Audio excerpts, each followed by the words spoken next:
కీర్తనల గ్రంథము 147 అధ్యాయం 3వ వచన భాగాన్ని చదువుకుందాం. గుండె చెదిరిన వారిని ఆయన బాగు చేయువాడు, వారి గాయములు కట్టువాడు. Praise the Lord. మన భయంకరమైన సంఘటనలను బట్టి ఈరోజు గుండె చెదిరిపోయిన స్థితిలో ఉన్నారా?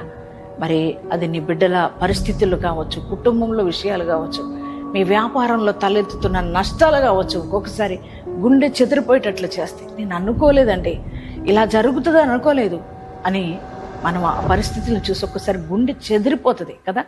ఒకవేళ నీ భర్త పరిస్థితిని చూసా, నీ భార్య పరిస్థితిని చూసా, ఈరోజు నీ ఏ పరిస్థితి నీ గుండె చెదిరిపోయేటట్లు చేసింది, ఏ పరిస్థితిని గుండె చెదిరిపోయేటట్టు చేసినా నీ దేవుడు అంటున్నారు, నిన్ను బాగు చేస్తానని.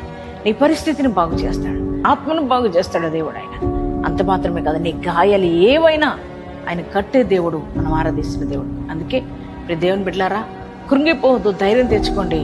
మరి ఎంతమంది ఈ వాగ్దానం రిసీవ్ చేసుకున్నారు? మీ అందరి జీవితాల్లో ఈ వాగ్దానం నెరవేర్చబడును గాక.